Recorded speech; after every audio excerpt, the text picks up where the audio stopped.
Mag-a-update ako sa aking garden. Kasi start na yung aming summer dito, guys. Ayan. Nag-start yung summer namin dito is June 20. Ayan. Ito yung aking kabuuhan na ating garden sa ngayon. Kasi yung iba, na-harvest na natin yung mga spring na vegetables. So ngayon, ito na yung ating i-update. Ito yung aking mga dragon fruit, calamansi, banana trees. Hindi ko pa siya na-transfer sa iba. Tapos dito may mga bulaklak tayo, yung mga sili, yung ating ang tawag nito, cilantro. Ayan, malapit na siya mag-ano ng seeds. So ayan yung ating pichay, yung ating beans. Marami na akong harvest din.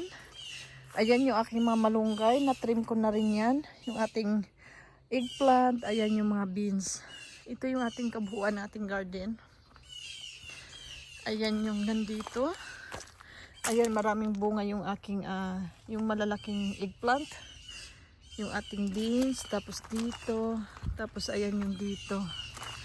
Ayan yung ating, ito mga flowers yan. Tapos yung ating mga sweet potatoes at saka melon. Huwag nyo nang i-mind yung background, guys, kasi nga hindi pa naayos. Tapos yung update ng ating mga tomato sa paso. Ayan, may mga bunga na rin. Tapos yung ating mga bell peppers. Ayan.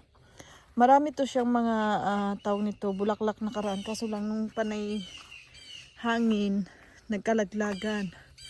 So ayan, may ating banana peppers. Ayan, naharvestan ko na to one time. Tapos ngayon, maliit lang yung puno niya. Pero hitik na hitik sa bunga. So ayan, tapos yung doon yung ating mga sweet peppers ng mga colors. Ayan, tapos yung ating cucumber, eggplant. Tara, mag-ikot tayo. So ayan yung kabuuan ng ating garden. Tapos meron din ako ditong zucchini, gold zucchini. Ayan yung mga peppers natin. Marami na rin mga bunga yung ating tingnan nyo, guys, maraming bulaklak, maraming bunga. Ayan. Ayan yung ating update ng ating ayan mga bell peppers yan, guys, sa paso. Nag-try din tayo sa paso kasi of course sa winter pwede natin silang ipasok. I-try natin kung makakasurvive ba sila sa greenhouse. Hopefully kapag patayo na kami ng greenhouse, kasi mahal ang mga materialis, guys. Kaya tingnan natin yan, kasi ito talagang sinadya ko yan kasi ipapasok natin hanggang kailan siya mag-survive sa winter. So ayan yung ating mga zucchini. Ayan yung gold. Tapos yung dito yung ating summer squash at saka zucchini. Ayan. Tapos yung ating blackberries pala. Ayan, ang dami pa rin bunga. Mag-harvest tayo mamaya na naman. Ang dami. Ayan, marami pang bunga yung ating blackberries. 3 puno to, guys. Tapos yung dito, yung sweet yan. So, hindi pa siya nag-produce. Baka next year, marami din yung bunga. Tapos yung ating raspberries. Ayan, yung ating sunflowers. Yung sunlight. Sunset pala. Ano ba yan? Ayan yung ating sunset. Mag 7 something na dito. Ayan yung ating sunflowers. Tapos yung puno na yan, ano yan? Plum yan. Tapos yung aking okra. Ayan. Pinron ko siya kahapon yung ating okra para sana magbunga siya ng marami kasi nga gustong-gusto natin yung okra. Ayan yung ating marigold. Itong aking cauliflower, hindi ko alam kung magbubunga pa ba yan. So tingnan natin hanggang kailan siya. Tapos doon, yan yung tomatoes, sunflowers. So ayan, dito muna tayo. Dito tayo, pasok tayo dito sa loob na ating hallway. Ayan yung ating cucumber. Ayan, mag-harvest na naman tayo. Meron na namang bunga. Kaso lang, sobrang lago pero hindi naman nagbunga ng husto. Pero may na-harvest na rin ako nito, guys. Hindi lang ano. May na-harvest na rin ako yan. Huwag kayong mag-alala. Tapos yung ating talong. Tingnan nyo ating talong sa loob. Ayan. Nakapag-harvest na rin ako ng talong the other day. Ayan.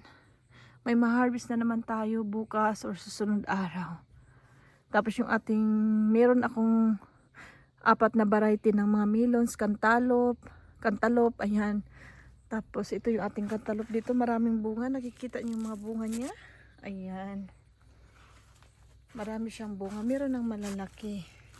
Sana tuloy-tuloy yung ating bunga. Tapos ito nakalimutan ko kung anong klase itong melon. Makikita natin yan pag lumaki na. So ito yung aking para siyang gumamela. Gumamela siya pero iba siyang klase. Ready to bloom na siya. Ang gaganda guys pag nag-bloom yan siya. Tapos yung ating sitaw. Ang daming bunga ng ating sitaw. Ayan. Tapos yung ating oh no. Wala na. Kinain na. Oh. Ayan. Kaninang umaga ano pa to siya. Kumpleto pa yun siya dyan. Oh. Kaso wala na. Kinain na. Kailangan ko talaga siyang balutin. Kaso lang wala na akong pambalot. Tapos yung ating kohlrabi. Nag-try ako kung makasurvive ba siya sa summer. So ayan. Tapos yung ating ampalaya. Ayan, ang daming bunga lalaki. Ready to harvest na guys. Mag-harvest tayo. Ayan. Tapos nakita niyo yung aking mga tomato. Ayan yung ating mga tomato. Ayan. Ang daming bunga na ating tomato. Pero hindi siya gaanong malago guys. Kasi nga yung compost. Random kasi yung pag-build namin ng raised bed. So bawit tayo next year. Tapos yung ating butter squash. Ayan. But ating Asian squash. May problema tayo. Kaya ganyan lang siya. So ayan lang. And then yung ating corn. Sana bunga. Patitikmin kahit makatikim man lang tayo niyan. Tapos yung aking watermelon.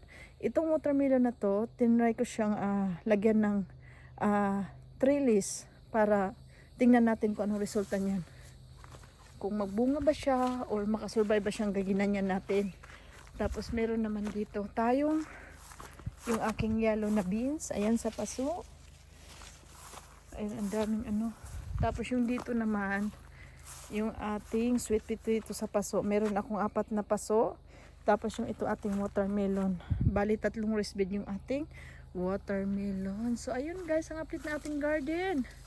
June 21. Summer na. So ayan guys. So, see you! Ayan. Huwag nyo na iman yung aking background kasi talagang, ano ba yan? Walang kalinis-linis yung ating shed. Ayan oh. Ito guys, sweet to siya. So, ayun lang. Bye!